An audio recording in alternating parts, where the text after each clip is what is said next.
अभी अभी अपने 3,000 योगदान अंक दे दो, वरना मैं तुम्हारे हाथ पैर तोड़ दूंगा। उसकी आवाज में बेरहमी थी, कोई समझौता नहीं। सत्येंद्र का चेहरा पीला पड़ गया। आसपास खड़े लोग चुपचाप सिर हिला रहे थे, लेकिन कोई आगे नहीं आया। यह दुनिया ही ऐसी थी, कमजोरों को कुचला जाना तय था। ठीक है, सत्येंद्र ने दांत भींचे और कमर से वह टोकन उतार लिया जिस पर उसका नाम खुदा था, जिसमें उसके 3,000 योगदान अंक जमा थे। उसे पता था कि अगर उसने ये अंक नहीं दिए तो शिवांश सच में उसे अपंग बना देगा, और फिर वह गोल्डन प्रोफाउंड पैलेस के बलिदान हुए शिष्यों का बदला कैसे ले पाएगा। हा हा हा, अब सही बात समझी। शिवांश ने लालच भरी नजर से टोकन की ओर हाथ बढ़ाया, लेकिन उसी पल शक्ति की 13 मुट्ठियां, धड़ाम, एक ठंडी आवाज गूंजी। भारी मुक्का शिवांश की हथेली पर आकर लगा। कड़क, हड्डी टूटने की आवाज साफ सुनाई दी। आ! शिवांश दर्द से चीखता हुआ पीछे जा गिरा। कौन है? किस बदमाश ने किया ये? क्या तुम जानते हो मेरा भाई कौन है? वह गुस्से से गरज रहा था। उधर सत्येंद्र स्तब्ध रह गया। उसने मुड़कर देखा और उसकी आंखें फैल गईं। जी अविनाश, तुम जिंदा हो? वह काफी देर तक यकीन ही नहीं कर पाया। अविनाश जिंदा था। सत्येंद्र की प्रतिक्रिया देखकर अविनाश भी चौंका। क्या वह सच में समझता था कि मैं मर चुका हूं? थोड़ा सोचते ही उसे कारण समझ आ गया। तक्षक साम्राज्य के प्रधानमंत्री ने जानबूझकर उसके जीवित बच निकलने की खबर छिपा ली थी। यह सब बाद में बात करेंगे। अविनाश की मुस्कान गायब हो गई। उसकी आंखों में ठंडक उतर आई जब उसने दूर पड़े शिवांश को देखा। अभी यहां कुछ हिसाब किताब बाकी है। अविनाश की नजर पड़ते ही शिवांश का शरीर सिहर उठा, मानो कोई खूंखार भेड़िया उसे घूर रहा हो। लेकिन जब उसने देखा कि अविनाश और सत्येंद्र एक दूसरे को अच्छी तरह जानते हैं, तो उसके चेहरे से डर धीरे धीरे कम हो गया। उसे समझ आ गया कि अविनाश भी शायद उसी की तरह किंगडम संप्रदाय का नया बाहरी शिष्य है। तुरंत उसकी आंखों में क्रूर चमक आ गई। लड़के, तुमने मुझ पर घात लगाकर हमला किया है, तुम मौत को बुला रहे हो। इतना कहते ही शिवांश का वह बायां हाथ, जिसे अविनाश ने अपंग नहीं किया था, बिजली की तरह आगे बढ़ा। अगले ही पल उसकी मुट्ठी सुनहरे बाघ के पंजे में बदल गई, धातु जैसी कठोर, भयावह आभा से भरी हुई। वह दहाड़ते हुए अविनाश पर झपटा, मानो उसे चीर डालना चाहता हो। शिवांश की इस तकनीक को देखकर चारों ओर मौजूद लोग चौंक गए। ये तो शिवेंद्र की प्रसिद्ध तकनीक है, गोल्डन टाइगर डिवाइन क्लो हैंड। मैंने नहीं सोचा था कि वह इसे अपने छोटे भाई को भी सिखा देगा। भले ही शिवांश अभी अपने भाई की सिर्फ 30% ताकत ही दिखा पा रहा हो, फिर भी यह बेहद खतरनाक है। लेकिन यह सफेद कपड़ों वाला लड़का कौन है? चेहरा तो बिल्कुल नया लग रहा है। शायद कोई नया शिष्य है। नए शिष्य तो अक्सर बिना डरे आगे कूद पड़ते हैं। लगता है इस बार वह बुरी तरह अपंग हो जाएगा। आसपास खड़े कई शिष्यों ने सिर हिलाया। उनकी आंखों में अविनाश के लिए दया थी। साफ था, किसी को भी विश्वास नहीं था कि वह शिवांश को हरा पाएगा। गोल्डन टाइगर डिवाइन क्लो हैंड। मर जा छोटे कीड़े! शिवांश की आंखों में हिंसा भरी थी। सुनहरे बाघ का पंजा नीचे गिरा, लेकिन शक्ति की 13 मुट्ठियां। अविनाश ने ठंडी हंसी हंसी। न उसने पीछे हटने की कोशिश की, न बचाव किया। सीधे मुक्का मारा। हड्डियों के टूटने की आवाज फिर गूंजी। आह! अगले ही पल शिवांश की दर्दनाक चीख पूरे मैदान में फैल गई। उसकी नसें उभर आई थीं। दर्द असहनीय था। चारों ओर से हैरानी भरी सांसों की आवाजें आईं। यह लड़का तो बेहद खतरनाक है। उसने सीधे शिवांश के दोनों हाथ बेकार कर दिए। देखो, उसके हाथ बिल्कुल रुई जैसे लटक रहे हैं। हड्डियां पूरी तरह चकनाचूर हो चुकी है। अब ठीक भी हो गया तो उसकी लड़ने की ताकत आधी भी नहीं बचेगी। अनगिनत शिष्य स्तब्ध होकर अविनाश को देख रहे थे, जो शांति से वहीं खड़ा था। क्या आजकल के सारे नए शिष्य ऐसे ही राक्षस हैं? अविनाश के पीछे खड़ा सत्येंद्र उत्साह से भर उठा। अविनाश, तुम पहले जैसे ही ताकतवर हो। इसके बाद सबने देखा कि अविनाश सीधे शिवांश के पास गया और 100 उसकी छाती से golden tiger divine claw hand की पुस्तिका निकाल ली। हे भगवान, क्या यह लड़का पागल हो गया है? सब दंग रह गए। यह शिवेंद्र की खास तकनीक थी। अगर शिवेंद्र को इसका पता चल गया तो भयानक नतीजे होंगे।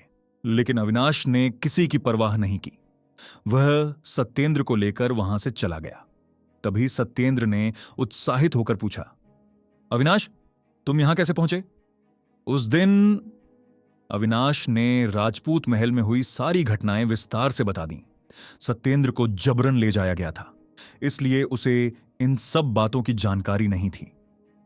कमबख्त! तक्षक का शाही परिवार और वह कठपुतली सबको मरना चाहिए। सब सुनने के बाद सत्येंद्र गुस्से से कांप उठा।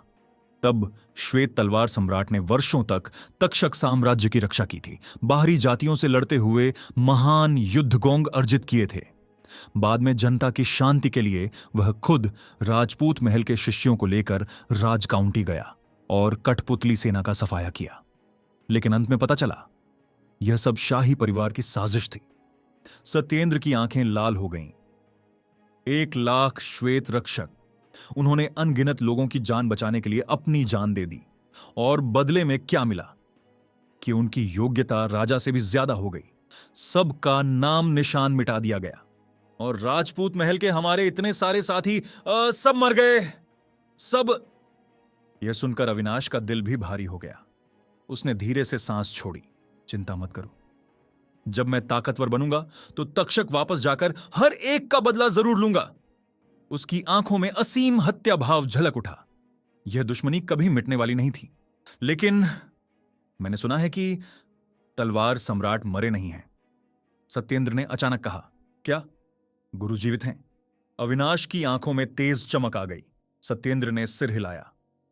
सुना है कि तक्षक सम्राट को सेना में विद्रोह का डर था, इसलिए उसने तलवार सम्राट को मारने के बजाय कैद कर लिया ताकि सेनापतियों को डराया जा सके। यह सुनकर अविनाश ने राहत की सांस ली। बस गुरु जीवित रहें। जब मैं इतना मजबूत हो जाऊंगा कि इस सब का सामना कर सकूं, तब मैं जरूर उन्हें छुड़ाने वापस जाऊंगा। तब मुझे भी बुलाना, सत्येंद्र ने गंभीर स्वर में कहा। हम राजधानी तक लड़ते हुए जाएंगे। वैसे बाद में अक्षरा का क्या हुआ? अविनाश को अचानक याद आया। अक्षरा जनरल के घराने की बेटी थी, जिसे उस दिन बेहोश कर ले जाया गया था। सुना है जब उसे राजपूत महल के विनाश की खबर मिली तो उसने समझ लिया कि तुम भी मर चुके हो, बहुत टूट गई थी, फिर अकेले यात्रा पर निकल गई। उसके बाद कहां गई? मुझे नहीं पता, सत्येंद्र बोला। अच्छा है कि तुम सब सुरक्षित हो, अविनाश ने राहत भरे स्वर में कहा। मुझे डर था कि जो मुंह तुम सबको भी मरवा देगा। उसकी हिम्मत नहीं, सत्येंद्र बोला। हमारे परिवारों के पीछे बड़ी ताकतें से हैं, सम्राट भी सीधे हाथ नहीं डाल सकता। यह सबसे अच्छा है, अविनाश मुस्कुराया। कुछ देर बातचीत के बाद दोनों अपने अपने निवास लौट गए। कुछ ही दिनों में वार्षिक संप्रदाय प्रतियोगिता शुरू होने वाली थी। अपने आंगन में लौटकर अविनाश ने तुरंत golden tiger divine claw hand की पुस्तिका निकाली। यह तकनीक बेहद घातक थी, यहां तक कि कक्यान शक्ति की 13 मुट्ठियों के बराबर। अगर वह इसे सीख लेता तो अंदरूनी संप्रदाय में प्रवेश की उसकी संभावना कई गुना बढ़ जाती। लेकिन अविनाश का लक्ष्य सिर्फ अंदरूनी संप्रदाय नहीं था, उसका लक्ष्य था पहला स्थान। अगले 3 दिनों तक अविनाश ने ट्रू ड्रैगन सीक्रेट मैनुअल का उपयोग करके उस आध्यात्मिक तकनीक की वास्तविक शक्ति को समझा और उसका अभ्यास किया। बहुत कम समय में ही वह इस तकनीक की प्रारंभिक पूर्णता अवस्था तक पहुंच गया। उस सुबह एक प्राचीन घंटी की गूंज के साथ ही पूरा संप्रदाय जाग उठा। सभी शिष्य उत्साहित हो गए क्योंकि वे जानते थे संप्रदाय की वार्षिक महाप्रतियोगिता आखिरकार शुरू हो चुकी है। यह दिन उनके लिए अपनी प्रतिभा दिखाने का मौका था और यही तय करने वाला था कि कौन बाहरी शिष्य से आंतरिक शिष्य या यहां तक कि कोर शिष्य बन पाएगा और अधिक संसाधनों व सम्मान तक पहुंचेगा। बिना देर किए असंख्य शिष्य संप्रदाय के युद्ध मैदान की ओर दौड़ पड़े। कुछ ही देर में किंगडम संप्रदाय के युद्ध मैदान के चारों ओर हजारों शिष्य इकट्ठा हो गए। इसी समय अविनाश ने दूर सत्येंद्र को देखा। उसके चेहरे पर उत्साह साफ झलक रहा था। सत्येंद्र, तुम तो बहुत जल्दी पहुंच गए। अविनाश मुस्कुराते हुए उसके पास पहुंचा। हे, अफसोस है कि मैं इस बार प्रतियोगिता में हिस्सा नहीं ले सकता, लेकिन देखने तो आना ही था। सत्येंद्र ने हंसते हुए कहा, मैं बस यह देखना चाहता हूं कि किंगडम संप्रदाय के ये बाहरी शिष्य हमारे जिनश्वान संप्रदाय के पुराने प्रतिभाशाली शिष्यों से कितने आगे हैं। उसकी आवाज में हल्का सा पछतावा था। इस बार आंतरिक शिष्य बनने की शर्त थी, ट्रू शक्ति क्षेत्र का चौथा स्तर। लेकिन सत्येंद्र अभी सिर्फ दूसरे स्तर पर था, इसलिए वह योग्य नहीं था। कोई बात नहीं, अविनाश ने मुस्कुराते हुए उसके कंधे पर हाथ रखा। तुम बस ध्यान से देखो। फिर सत्येंद्र को अचानक कुछ याद आया और उसने चिंता से कहा, वैसे सुना है कि कुछ दिन पहले तुमने शिवांश का हाथ अपंग किया था। इस बात से उसका बड़ा भाई बहुत गुस्से में है। उसने कहा है कि वह इस आंतरिक संप्रदाय प्रतियोगिता में तुमसे बदला लेगा। तुम्हें सावधान रहना चाहिए। कहते हैं कि उसकी खेती कई सालों से ट्रू शक्ति क्षेत्र के 5वें स्तर पर है। इस बार वह कोर शिष्य बनने आया है, तो संभव है कि उसकी ताकत 6ठे स्तर तक पहुंच चुकी हो। सत्येंद्र सच में चिंतित था।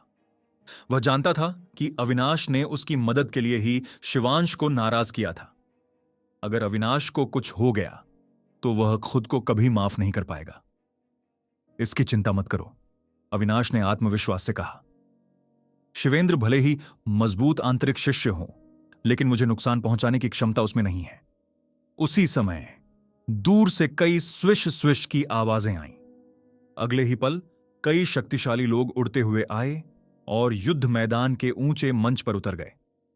उनमें से हर एक की आभा बेहद प्रबल थी। यहां तक कि सबसे कमजोर की खेती भी ट्रू शक्ति क्षेत्र के 9वें स्तर पर थी। वे सभी सेंट ओरिजिन द्वीप पर किंगडम संप्रदाय के उच्च स्तरीय व्यक्ति थे। उन्हें देखकर सभी शिष्यों की आंखों में श्रद्धा और जोश भर गया। हर कोई चाहता था कि वह प्रतियोगिता में अच्छा प्रदर्शन करे और इन शक्तिशाली लोगों की नजर में आ जाए। अगर कोई उनका प्रत्यक्ष शिष्य बन गया तो उसका दर्जा आंतरिक या यहां तक कि कोर शिष्य से भी कम नहीं होगा। इसके बाद शिष्यों ने ड्रॉ के जरिए अपने अपने मुकाबले के मंच चुने। अविनाश को मिला मंच संख्या 43। उसने बिना झिझक सीधे उसी ओर कदम बढ़ा। मंच 43 पर पहले से ही एक युवक खड़ा था। जैसे ही उसने अविनाश को आते देखा, वह व्यंग्य से मुस्कुराया। लड़के, अब तो तुम गए। यह देखकर सत्येंद्र का चेहरा उतर गया। कमबख्त, यह तो काशी है। उसकी खेती चौथे स्तर पर है और उसकी नींव बहुत मजबूत है। वह शिवांश से कहीं ज्यादा ताकतवर है। यह कैसे हो सकता है? फिर उसे अचानक कुछ समझ आया। समझ गया, यह जरूर शिवेंद्र की चाल है। आंतरिक संप्रदाय में उसकी अच्छी पकड़ है, इसलिए उसने पीछे से गड़बड़ की होगी। कितना नीच इंसान है। आसपास खड़े कई शिष्यों ने यह दृश्य देखकर सिर हिला दिया। यह लड़का कौन है? बिल्कुल नया लग रहा है। हाय, पहले ही मुकाबले में काशी से भिड़ गया। इसकी तो किस्मत ही खराब है। पता है, काशी इस बार टॉप 20 के मजबूत दावेदारों में से एक है। किसी को भी अविनाश से ज्यादा उम्मीद नहीं थी। अविनाश, अब क्या करेंगे? सत्येंद्र ने गंभीर स्वर में पूछा। अविनाश मुस्कुराया। मेरे लिए ट्रू शक्ति क्षेत्र का चौथा स्तर कोई खतरा ही नहीं है। यह कहकर वह सीधे मंच पर कूद गया। काशी के चेहरे पर क्रूर मुस्कान फैल गई। लड़के, आज तुम्हारी किस्मत बहुत खराब है। अच्छा होगा कि खुद ही अपना हाथ तोड़ लो और घुटनों पर गिरकर माफी मांग लो। इससे बाद में दर्द कम होगा, नहीं तो। उसकी मुस्कान और भी डरावनी हो गई। तुम खुद को ज्यादा ही समझते हो, अविनाश ने शांत दिखते हुए कहा। अभी हंस लो, काशी ने ठंडे स्वर में कहा। थोड़ी देर में तुम्हें विरोध करने की कीमत समझ आ जाएगी। गलत आदमी से पंगा लिया है। उसकी नजर में अविनाश पहले ही अपंग था। इसी समय ऊंचे मंच से एक बुजुर्ग आगे आए और बोले, मैं प्रतियोगिता की शुरुआत की घोषणा करता हूं। मर जा छोटे कीड़े। बुजुर्ग के शब्द खत्म होते ही काशी बिजली की तरह आगे बढ़ा। एक पल में वह अविनाश के सामने था। उसकी हथेली आध्यात्मिक ऊर्जा से चमक रही थी और जोरदार गूंज के साथ नीचे गिरी। अमर प्रचंड हथेली। उसकी हथेली से भयानक ध्वनि तरंगे निकलीं, जो चौथे स्तर के अधिकतर साधकों को अपंग करने के लिए काफी थीं। दूर खड़े दो लोग यह सब देख रहे थे। उनमें से एक काले कपड़ों में शांत युवक था और उसके बगल में खड़ा था शिवांश। जिसका हाथ कुछ दिन पहले अविनाश ने तोड़ दिया था। यह काशी वाकई निराश नहीं करता, काले कपड़ों वाले युवक ने कहा। शुरुआत में ही इतना घातक वार, उस लड़के का खेल खत्म है। शिवांश ने जहरीली नजर से मंच की ओर देखते हुए कहा, भैया, यह लड़का बहुत चालाक और खतरनाक है। उस दिन मैंने उसे कुछ नहीं किया था, फिर भी उसने मुझ पर हमला कर दिया। आपका दिया हुआ गोल्डन टाइगर डिवाइन क्लो हैंड भी छीन ले गया। उसने तो यह तक कहा कि अगर वह आपको भी मिला तो आपको भी पीट देगा। शिवांश वर्षों से नए शिष्यों को लूटता आया था। झूठ बोलना और बातों को बढ़ा चढ़ाकर कहना उसके लिए कोई नई बात नहीं थी। इस समय वो फेंक के पास खड़ा ठंडे और कठोर स्वभाव वाला युवक वो मान था। वह कौर शिष्य बनने की दौड़ में सबसे मजबूत दावेदारों में से एक था, बल्कि कुछ लोग तो उसे इस प्रतियोगिता का संभावित विजेता भी मानते थे। उसकी नजर नंबर 43 के अखाड़े पर टिकी थी। उसने उदासीन स्वर में कहा, चिंता मत करो, जो भी मेरे छोटे भाई को परेशान करने की हिम्मत करेगा, मैं खुद किसी से उसे सबक सिखवा दूंगा। तो बहुत बहुत धन्यवाद बड़े भाई, वो फेंक ने ठंडी हंसी के साथ कहा। हालांकि यह लड़का काफी मजबूत है, लेकिन सीनियर ब्रदर वांग शेन की अमर हथेली उसे पूरी तरह अपाहिज करने के लिए काफी है। वो फेंक की आंखों में ठंडी चमक उभरी। उसे कल्पना ही सुख दे रही थी कि जियांग श्वान जमीन पर रौंदा पड़ा होगा, उठ भी नहीं पाएगा। यही था उसे दुश्मनी मोल लेने का नतीजा। उसी समय नंबर 43 के अखाड़े पर धमाका। जियांग श्वान ने देखा कि वांग शेन उसकी ओर झपट रहा है। उसका हाथ मानो लोहे में बदल गया हो, बेहद कठोर और शक्तिशाली, भयंकर बल के साथ आगे बढ़ता हुआ। लेकिन जियांग श्वान का चेहरा शांत था, भावहीन। धमाका। अगले ही पल उसने धीरे से अपनी हथेली बढ़ाई और वांग शेन के हाथ को पकड़ लिया। मौत को बुला रहा है, वांग शेन ने तिरस्कार से हंसते हुए कहा। लेकिन अगले ही क्षण उसका चेहरा बुरी तरह बदल गया। उसने देखा कि जियांग श्वान ने उसका हाथ पकड़ा हुआ है, लेकिन उसका शरीर जरा सा भी हिला नहीं। उल्टा जियांग श्वान के चेहरे पर उपहास भरी मुस्कान उभर आई। नहीं, यह कैसे हो सकता है? वांग शेन का चेहरा अविश्वास से टेढ़ा हो गया। उसने गुस्से में दहाड़ लगाई और अपनी आध्यात्मिक शक्ति को फिर से उभार दिया। अमर दिव्य मुक्का मारो। धमाका। उसकी भुजा पर काली स्याह आध्यात्मिक ऊर्जा छा गई, जो आंधी की तरह जियांग श्वान की ओर लपकी। इस बार उसका इरादा जियांग श्वान का हाथ ही चकनाचूर करने का था। ओह, दिलचस्प। यह हमला तो पहले से कहीं ज्यादा ताकतवर लग रहा है। जियांग श्वान ने ठंडी हंसी हंसी। उसकी ड्रैगन नसें धड़क उठीं और कियान शक्ति 13 मुक्कों की शक्ति के साथ भयानक आध्यात्मिक ऊर्जा फूट पड़ी।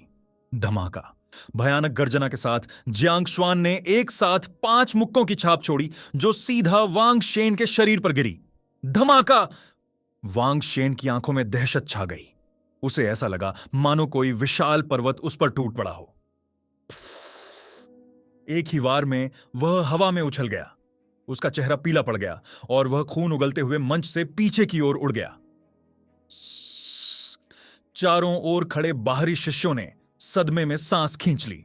उन्होंने मंच पर खड़े सफेद वस्त्रों वाले उस युवक को देखा और तब समझ पाए कि यह साधारण सा दिखने वाला लड़का बिल्कुल भी साधारण नहीं था।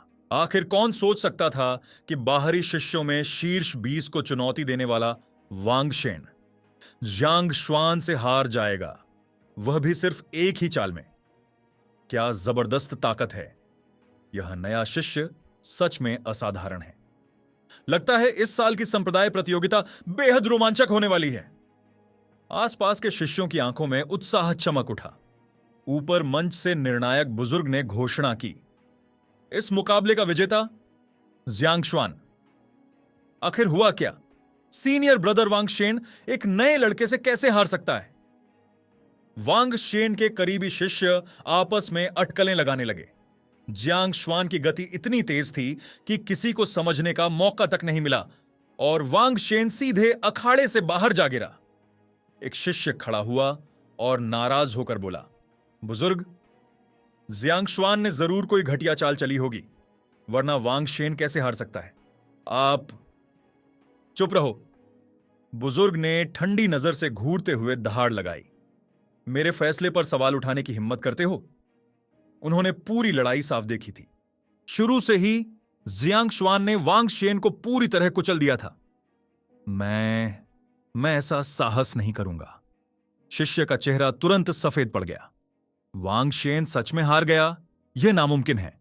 दूर खड़ा वो फेंक यह देखकर स्तब्ध रह गया। यह दृश्य बिल्कुल वैसा ही था जैसा उसकी अपनी हार के समय हुआ था। एक ही मुक्का और सीधी हार। ओह, दिलचस्प। वो मान की आंखों में अजीब सी चमक उभरी। उसने इस नए शिष्य को कम आंका था। हालांकि उसे कोई खास चिंता नहीं थी। उसकी नजर में जियांग शुआन अब भी सिर्फ एक चींटी था, बस आम चींटियों से थोड़ी मजबूत। नंबर 43 के अखाड़े के पास फेंक युन ने जब वांग शेन को मरे कुत्ते की तरह घसीटते देखा तो वह जोर जोर से हंस पड़ा। उसकी आंखों में जोश भरा था। जियांग शुआन की ताकत उसकी उम्मीदों से कहीं ज्यादा निकली। फिर दूसरे दौर के मुकाबले आधिकारिक रूप से शुरू हुए। इस बार उसका सामना एक ऐसे युवक से था जिसकी पीठ पर लंबी तलवार टंगी हुई थी। वह मंच पर हाथ पीछे बांधे खड़ा था, चेहरे पर घमंड झलक रहा था, और उसने जियांग शुआन की ओर देखना भी जरूरी नहीं समझा। आसपास खड़े प्रतिभाशाली युवाओं ने उसे तुरंत पहचान लिया। यह तो हे शुआन है। कहते हैं कि जब वह पहली बार संप्रदाय में आया था, उसने एक ही तलवार वार में सारे प्रतिभाशाली शिष्यों को हरा दिया था। हां, मैंने भी सुना है कि बाद में उसे अपने परिवार से उच्च स्तरीय श्वान श्रेणी की तलवार कला मिली थी। अब उसकी तलवारबाजी पहले से कहीं ज्यादा भयानक है। जियांग शुआन सच में बदकिस्मत है। वांग शेन ही कम नहीं था, अब उससे भी ज्यादा खतरनाक व्यक्ति सामने आ गया है। चारों ओर अलग अलग प्रतिक्रियाएं सुनाई देने लगीं। प्रशंसा सुनकर भी हे शुआन का चेहरा शांत रहा, लेकिन उसकी आंखों की गहराई में अहंकार साफ झलक रहा था। उसने उदासीनता से जियांग शुआन की ओर देखा, सिर हिलाया और कहा, लड़के, मेरी सलाह मानो और खुद ही मंच से उतर जाओ। तुम मेरे सामने टिक नहीं पाओगे। मेरी तलवार जब निकलती है तो खून बहता है। अगर जिंदगी चाहते हो तो अभी हट जाओ। फालतू बातें बंद करो, जियांग शुआन ने ठंडे स्वर में कहा। चलो, हमला करो। मुझे डर है कि अगर अब नहीं किया तो तुम्हें दूसरा मौका ही नहीं मिलेगा। हे शुआन के चेहरे पर ठंडक छा गई। यह लड़का सच में अपनी औकात नहीं जानता था। वह पहले उसे थोड़ी इज्जत देना चाहता था, लेकिन अब इसकी कोई जरूरत नहीं थी। उसकी आंखों में निर्दय चमक उभरी। उसने अचानक पीठ से तलवार खींच ली और बर्फीली आवाज में कहा, अगर यही चाहते हो तो फिर मेरी निर्दयता का दोष मुझे मत देना। क्षण गम तलवार गूंज उठी। हे शुआन का चेहरा ठंडा था और इस क्षण उसके मन में जियांग शुआन को लेकर स्पष्ट हत्या भाव जाग चुका था। एक तलवार 8 दिशाओं को झाड़ देने के लिए काफी है। हे शुआन का चेहरा क्रोध से भर गया। उसकी लंबी तलवार गूंज उठी और भयानक तलवार ऊर्जा पल भर में उफान मारती हुई जियांग शुआन की ओर टूट पड़ी। उसी समय दूर ऊंचे मंच पर किंगतियान संप्रदाय के कई वरिष्ठ अधिकारी अखाड़े की लड़ाई को ध्यान से देख रहे थे। हे शुआन की उस शानदार तलवार चाल को देखकर एक सफेद दाढ़ी वाले बुजुर्ग ने संतोष में सिर हिलाया। वह उसकी प्रस्तुति से बेहद प्रसन्न दिख रहे थे। यह व्यक्ति कोई और नहीं बल्कि हे शुआन के नाना थे, संप्रदाय के बुजुर्ग मू यानताई। बुजुर्ग मू, आपका नाती सच में असाधारण प्रतिभा का धनी है। पास खड़े एक अधेड़ उम्र के व्यक्ति ने हंसते हुए कहा। मुझे याद है, जब हे शुआन पहली बार आया था तब उसकी शक्ति केवल मेरिडियन ओपनिंग स्तर के 9वें चरण पर थी। किसने सोचा था कि सिर्फ 3 सालों में वह इतनी तेजी से बढ़कर ट्रू एसेंस रियल्म के 5वें स्तर तक पहुंच जाएगा। अगर वह पिछले 1 साल से परिवार में एकांत साधना में न रहता तो अब तक किंगतियान संप्रदाय का आंतरिक शिष्य बन चुका होता। उस व्यक्ति की बातों में साफ चापलूसी झलक रही थी। मू यानताई हल्की हंसी के साथ बोले, डिकनगु, आप जरूरत से ज्यादा तारीफ कर रहे हैं। श्वानर की शक्ति वाकई प्रभावशाली है, लेकिन उसका स्वभाव कुछ ज्यादा ही घमंडी है। इसी कारण मैंने उसे इस संप्रदाय प्रतियोगिता में भेजा, ताकि वह बाकी प्रतिभाशाली युवाओं को देख सके और आत्ममुग्ध न हो जाए, वरना भविष्य की साधना में बाधा आ सकती है।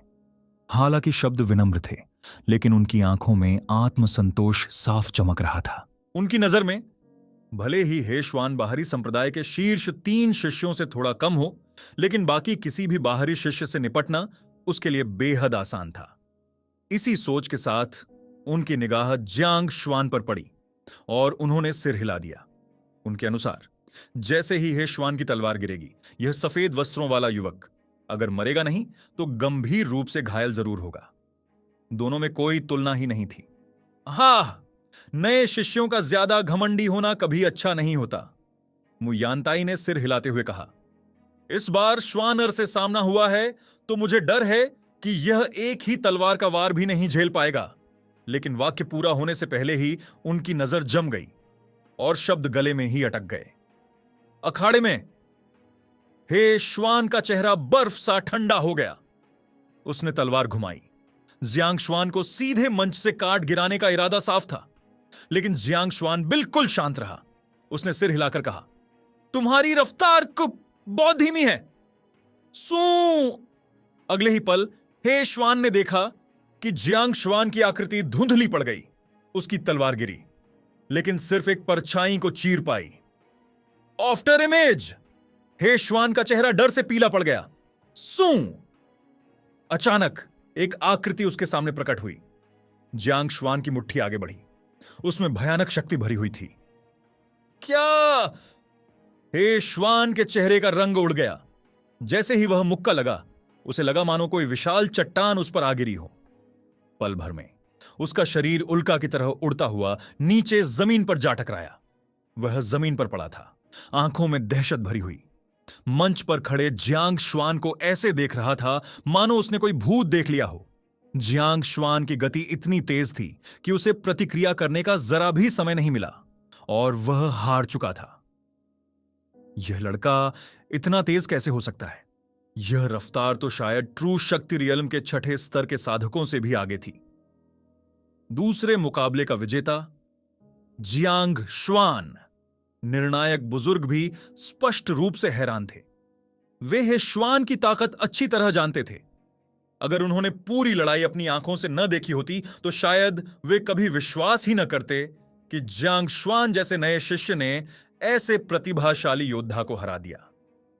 फैसला सुनते ही हे श्वान का चेहरा और भी पीला पड़ गया। वह चुपचाप अखाड़ा छोड़कर चला गया। वाह! चारों ओर खड़े शिष्यों में जबरदस्त हलचल मच गई। मुझे अपनी आंखों पर यकीन नहीं हो रहा। जियांग श्वान ने सच में हे श्वान को हरा दिया। वह तो इस प्रतियोगिता के शीर्ष 5 में जाने वाला माना जा रहा था। क्या जियांग श्वान वाकई इसी साल का नया शिष्य है? इतना ताकतवर कैसे हो सकता है? इतना ही नहीं, मुझे तो लगता है कि उसने अभी अपनी पूरी ताकत दिखाई ही नहीं। क्या मतलब? उसकी पीठ पर जो बर्फीली नीली भाला है, देखा? वह पक्का श्वान ग्रेड का आध्यात्मिक हथियार है, लेकिन उसने उसे निकाला तक नहीं। इसका मतलब साफ है, अब तक कोई भी उसे निकालने लायक नहीं था। यह सुनते ही नीचे खड़ी भीड़ ने गहरी सांस ली। पहले किसी ने ध्यान नहीं दिया था, लेकिन अब सबको यह बात सच लगने लगी। क्या यह अब तक अनजान सा नया शिष्य सच में इतना भयानक है? ऊंचे मंच पर बुजुर्ग मु यानताई भी गहरे सदमे में थे। उनका चेहरा काफी बिगड़ चुका था। जियांग श्वान की जीत दरअसल उनके चेहरे पर एक जोरदार तमाचा थी।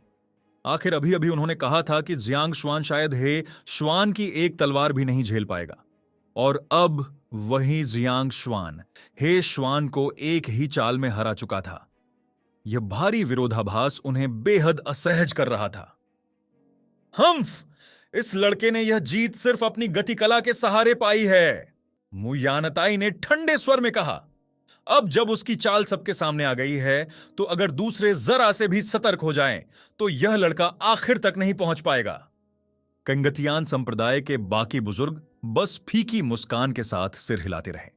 साफ था कि बूढ़ा अपनी इज्जत बचाने की कोशिश कर रहा था, लेकिन जब उनकी निगाहें अखाड़े में खड़े जियांग श्वान पर पड़ीं, तो सभी के दिल में आश्चर्य और खुशी भर गई। यह नया शिष्य जियांग श्वान वाकई काबिल है।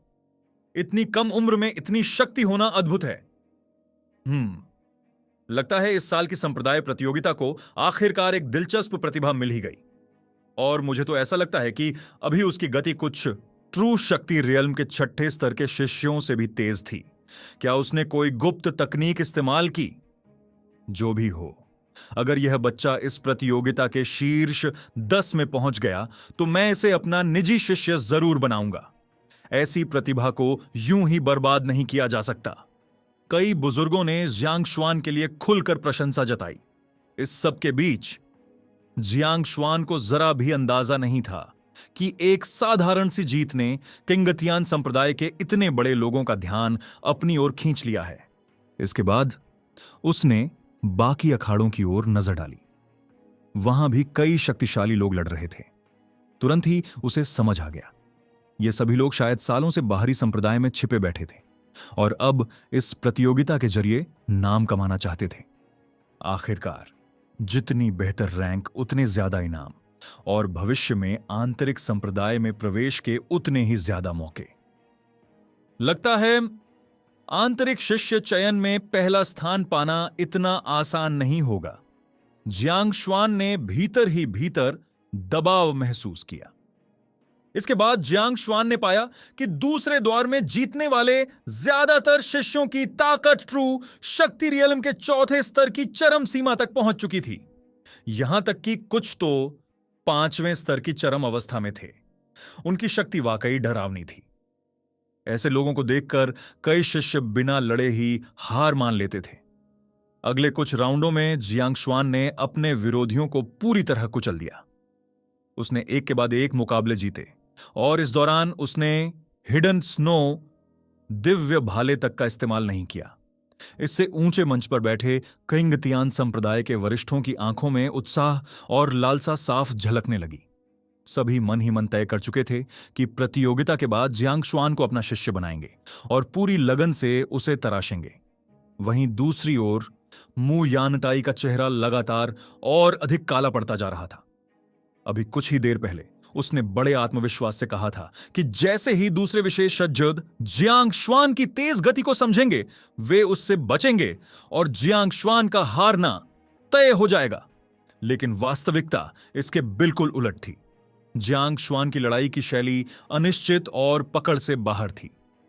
कई मुकाबलों में उसने सीधे विरोधियों को दबा दिया। यह देखकर किंगतियान संप्रदाय के उस बुजुर्ग को भीतर ही भीतर जलन और शर्म महसूस होने लगी। कई राउंड की लड़ाइयों के बाद जियांग शुआन हजारों शिष्यों में से निकलकर सफलतापूर्वक शीर्ष 10 में पहुंच गया, यानी आंतरिक शिष्य चयन की अंतिम सूची में।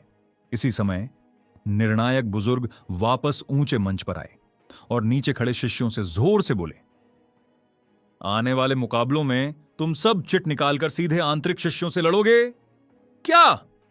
यह सुनते ही जियांग शुआन को छोड़कर बाकी 9 बाहरी शिष्यों के चेहरे उड़ गए। हर आंतरिक शिष्य की शक्ति कम से कम ट्रू शक्ति रियल्म के 5वें स्तर की होती है और हो सकता है कुछ छठे स्तर के भी हों। ऐसे में उन्हें हराना लगभग असंभव था। सबकी आंखों में चिंता देखकर निर्णायक बुजुर्ग हंस पड़े और बोले, चिंता मत करो, इस लड़ाई में तुमसे जीतने की उम्मीद नहीं है। बस यह देखा जाएगा कि तुम उनके सामने कितनी देर टिक पाते हो। फिर विरोधी की ताकत और तुम्हारे टिकने के समय के आधार पर रैंकिंग तय की जाएगी। यह सुनते ही सबने राहत की सांस ली। थोड़ी देर पहले तो उन्हें लगा था कि सच में उन भयानक आंतरिक शिष्यों को हराना पड़ेगा। इसके बाद फिर से चिट निकाली गई। इस बार जियांग शुआन के हिस्से में आया मार्शल आर्ट्स मैदान का केंद्रीय अखाड़ा। जब वह वहां पहुंचा तो उसने देखा कि काले कपड़ों में एक युवक पहले से ही वहां खड़ा था, जैसे उसी का इंतजार कर रहा हो। उस युवक ने ठंडे स्वर में कहा, जियांग शुआन, तुमने मुझे हैरान कर दिया। मुझे नहीं लगा था कि तुम यहां तक पहुंच पाओगे। फिर वह उपहास भरी हंसी के साथ बोला, लेकिन तुम्हारी अजेय कहानी यहीं खत्म होती है। आज मैं अपने भाई का बदला लूंगा और तुम्हें पूरी तरह अपाहिज बना दूंगा। हालांकि इस प्रतियोगिता में आंतरिक शिष्यों को एक दूसरे को मारने की अनुमति नहीं थी, लेकिन अगर लड़ाई के दौरान कोई गलती से अपाहिज हो जाए तो ऊपर बैठे लोग भी ज्यादा कुछ नहीं कहेंगे। तुम वो फेंक के बड़े भाई वू मान हो? जियांग शुआन ने तुरंत उस ठंडे चेहरे वाले युवक को पहचान लिया। बिल्कुल सही, वुमान ने ठंडी मुस्कान के साथ कहा, अब जब पहचान ही लिया है तो मरने के लिए तैयार हो जाओ। धमाका निर्णायक बुजुर्ग के शुरू करो कहने से पहले ही वुमान आगे बढ़ चुका था। उसके हाथ में अचानक एक सुनहरी चौड़ी तलवार प्रकट हुई। तेज और भयानक तलवार प्रकाश हवा को चीरता हुआ सीधे जियांग श्वान की ओर लपका। वुमान ने जानबूझकर यह किया था।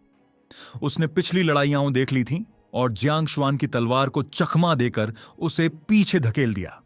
श्वान की ताकत समझ चुका था, इसलिए वह उसकी असावधानी का फायदा उठाकर उसे एक ही वार में अपाहिज करना चाहता था। आंतरिक संप्रदाय में उसकी हैसियत को देखते हुए बाद में अगर कोई सवाल भी उठे तो कोई बड़ी बात नहीं थी, लेकिन उसने जियांग श्वान को कम आंक लिया था। हां, हम्फ जैसा सोचा था। तुम दोनों भाई किसी काम के नहीं हो, जियांग श्वान ने ठंडे स्वर में कहा। दरअसल जैसे ही उसने अखाड़े पर वुमान की ठंडी नजर महसूस की थी, वह पहले से ही सतर्क हो चुका था। ऊपर से जियांग श्वान एक दिव्य चेतना साधक था। वुमान की हर हरकत उसकी नजर में थी। उसका चेहरा शांत रहा, उसके शरीर की शक्ति फूट पड़ी। उसने अपनी पीठ से हिडन स्नो दिव्य भाला खींच लिया। हेवेनली स्टार स्लेइंग तकनीक, स्टार फॉल, धम धम धम। एक ही पल में 3 तारे प्रकट हुए और सीधे जियांग श्वान के हाथ में पकड़े बर्फीले नीले भाले में समा गए। पिछली टूपो ब्रेक थ्रू के बाद इस तकनीक पर उसकी समझ और गहरी हो चुकी थी। अब वह 3 तारों को निंग कर सकता था। भूं, तारों की रोशनी से लिपटा हुआ जियांग श्वान ने भाले से जोरदार वार किया। चनगम, तलवार और भाले की टक्कर से चिंगारियों की जोरदार बौछार छूट पड़ी। देखो, मुकाबला शुरू भी नहीं हुआ और जियांग श्वान पहले ही वुमान से भिड़ गया। हां, और उसके भाले की ताकत इतनी जबरदस्त है कि यहां से भी दबाव महसूस हो रहा है। लेकिन वुमान भी कमजोर नहीं है। जियांग श्वान चाहे जितना बड़ा डार्क हॉर्स क्यों ना हो, उसके सामने ज्यादा देर टिकना मुश्किल होगा। चारों ओर मौजूद शिष्य केंद्रीय अखाड़े की ओर टकटकी लगाए देख रहे थे। chen, गम दोनों फिर टकराए। इस बार जियांग श्वान सिर्फ 3 कदम पीछे हटा, जबकि वुमान 7 कदम लड़खड़ाता हुआ पीछे गया, तब जाकर रुका। वुमान का चेहरा स्याह पड़ गया। उसने पहले छिपकर हमला किया था, यह सोचकर कि जियांग श्वान को सीधे कुचल देगा। लेकिन न सिर्फ वह नाकाम रहा, बल्कि उल्टा खुद ही दबाव में आ गया। क्या यह नया शिष्य वाकई इतना भयानक है? कितनी डरावनी ताकत! चारों ओर से विस्मय भरी आवाजें उठीं। किसी ने नहीं सोचा था कि इस टक्कर में जियांग श्वान को बढ़त मिलेगी। लगता है बस इतनी ही ताकत है तुम्हारी, जियांग श्वान ने व्यंग्य से कहा। आंतरिक संप्रदाय के तथाकथित विशेषज्ञ भी कुछ खास नहीं है। लड़के, अभी मैं लापरवाह था, ज्यादा उछलो मत। वुमान का चेहरा गुस्से से तमतमा उठा। जियांग श्वान के शब्द उसके लिए सीधा अपमान थे। हम्फ, तुमने छिपकर हमला किया, फिर भी घाटे में रहे। क्या मैं गलत कह रहा हूं? जियांग श्वान ने उसकी काली पड़ती शक्ल की बिल्कुल परवाह नहीं की। कमीने, वुमान दांत पीसते हुए गरजा। अगर तुम इतने घमंडी हो तो आज यहीं तुम्हें अपाहिज बनाकर दिखाता हूं। देखते हैं फिर कितनी अकड़ बचती है। जैसे ही शब्द गिरे, वुमान के हाथ से एक भयानक तलवार सी रोशनी निकल पड़ी, मानो वह सब कुछ चीर देने में सक्षम हो। चारों दिशाओं में उसकी शक्ति फैल गई। हे भगवान, यह तो वुमान की सबसे शक्तिशाली आध्यात्मिक तकनीक 8 दिशाओं की ब्लड इंटेंट है। लगता है इस बार अविनाश ने वाकई वुमान को पूरी तरह भड़का दिया है। अविनाश भले ही ताकतवर हो, लेकिन आखिर वह नया शिष्य ही तो है। वह वुमान के इस हमले को कैसे झेल पाएगा? कुछ ही पलों में चारों ओर आहें भरने की आवाजें गूंज उठीं। सबको लग रहा था कि अविनाश ने अपनी क्षमता से ज्यादा आत्मविश्वास दिखाया और खुलेआम वुमान को ललकार दी। लेकिन आसपास के उपहास भरे नजरों के बावजूद अविनाश बिल्कुल शांत खड़ा रहा। धमाक! अगले ही पल उसके पूरे शरीर से ट्रू शक्ति रियल्म के 5वें स्तर की जबरदस्त शक्ति फूट पड़ी। हां, अब वह अपनी असली साधना छिपाने वाला नहीं था। अब जब वह केंगतियन संप्रदाय का शिष्य बन चुका था, उसे पूरा विश्वास था कि अगर उसकी ताकत को संप्रदाय के वरिष्ठों ने मान लिया तो शक्ति वो राजवंश के झोमू जैसे लोग भी उसका बाल तक नहीं बिगाड़ पाएंगे। उसकी ड्रैगन नसें कंपन करने लगीं। सच्ची ऊर्जा की आग, ट्रू एसेंस फायर, बर्फीले नीले भाले में समा गई। अत्यधिक ठंड और अत्यधिक गर्म ऊर्जा आपस में टकराईं और एक बेहद हिंसक शक्ति में बदल गईं। अविनाश ने भाले को जोर से नीचे की ओर घोंप दिया। सस! कितनी भयानक शक्ति! यह दृश्य देखकर सभी दंग रह गए। उन्हें लगा कि अगर वे अविनाश के सामने होते तो शायद एक ही वार में मारे जाते। क्या यह ट्रू एसेंस फायर है? दूर ऊंचे मंच पर बैठे किंग तियन संप्रदाय के वरिष्ठों की आंखें फैल गईं। उन्होंने अनगिनत प्रतिभाएं देखी थीं, लेकिन 5वें स्तर पर ही ट्रू एसेंस फायर को निंग इट कर पाना, यह बहुत ही दुर्लभ था। ऐसे लोग या तो असाधारण प्रतिभाशाली होते हैं या फिर भविष्य में क्षेत्रीय रक्षक जैसे महान योद्धा बनते हैं। उनकी हैरानी स्वाभाविक थी और अविनाश के उस भाले के गिरते ही वो मान का चेहरा अचानक बदल गया। उसे मौत का एहसास होने लगा। यह कैसे हो सकता है? 5वें स्तर का एक बच्चा ट्रू एसेंस फायर कैसे बना सकता है? वो मान गला फाड़कर चिल्लाया। वह इस सच्चाई को स्वीकार ही नहीं कर पा रहा था। वह खुद 6ठे स्तर का विशेषज्ञ था। फिर भी अविनाश उससे कहीं ज्यादा शक्तिशाली कैसे हो सकता था? मार डालो! बेचैनी और गुस्से में वू मान ने पूरी ताकत झोंक दी और एक और भयानक ब्लेड लाइट छोड़ी। लेकिन जैसे ही वह भाले से टकराई, वह पूरी तरह मिट गई। गिरो! अविनाश की दहाड़ के साथ भाला नीचे आ गिरा। कड़क! वो मान की विशाल तलवार चकनाचूर हो गई और उसका शरीर रेत की बोरी की तरह उड़ता हुआ दूर जा गिरा। मुंह से खून बहने लगा। सन्नाटा। पूरा युद्ध मैदान एकदम शांत हो गया। सब लोग स्तब्ध थे, मानो सपने में यह सब देख रहे हों। वो मान कौन था? वह इस साल के आंतरिक शिष्यों में सबसे श्रेष्ठ माना जाता था, भविष्य का कोर डिसाइपल बनने का प्रबल दावेदार। और वह एक ही भाले में हार गया। यह पागलपन था। अविनाश की असली ताकत तो उसका बर्फीला भाला है। उस एक वार में 6ठे स्तर का विशेषज्ञ भी तुच्छ लगने लगा। मुझे तो लगता है कि वह 7वें स्तर के योद्धा से भी भिड़ सकता है, और उसने अपनी साधना छिपा रखी थी। शायद वह शुरू से ही आंतरिक संप्रदाय में आने योग्य था। अब आसपास के आंतरिक शिष्य भी अविनाश को गंभीर नजरों से देखने लगे। यह नया शिष्य बेहद खतरनाक था। वो मान को हराने के बाद अविनाश रुका नहीं। वह आगे बढ़ा और पल भर में उसके सामने आ खड़ा हुआ। तू दूर रहे! वो मान का दिल कांप उठा। Dragon claw! अविनाश की गर्जना के साथ एक विशाल पंजा उतरा, जिसने वो मान के रक्षात्मक आध्यात्मिक हथियार को चीर डाला। फिर पंजा मुट्ठी में बदला। करियान शक्ति 13 मुक्कों, 5वां स्तर। मुक्का सीधे वो मान की छाती पर लगा, उसकी आध्यात्मिक नसों पर। कड़क! एक हल्की टूटने की आवाज आई। वो मान दर्द से चीख पड़ा। उसकी साधना की नसें टूट चुकी थीं। अब उसका चेहरा सफेद पड़ गया। वह समझ गया, वह अपंग हो चुका था। अब वह कभी साधना नहीं कर पाएगा और पूरी जिंदगी उपहास का पात्र बनेगा। क्यों? तुमने मेरे साथ ऐसा क्यों किया? वो मान की आंखें लाल थीं। गलत इंसान को नाराज करने की कीमत चुकाओ। यह शब्द सुनते ही वो मान कांप उठा। यही शब्द वह दूसरों से कहा करता था। आज वही शब्द उसे सुनने पड़े। कितनी विडंबना!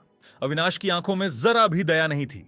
जो दूसरों का अपमान करता है, अंत में वही स्वयं अपमानित होता है।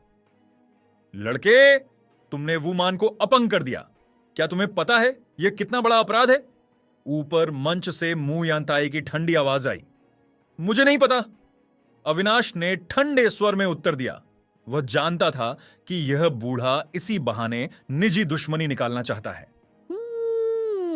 मैं तुम्हें अनुशासन मंडप ले जाकर संप्रदाय के नियमों के अनुसार सजा दूंगा। वह आगे बढ़ने ही वाला था कि देखते हैं कौन हिम्मत करता है। एक ठंडी दहाड़ गूंजी। सबका ध्यान मंच पर गया। एक सफेद वस्त्रों में लिपटा लंबा और प्रभावशाली व्यक्ति खड़ा था।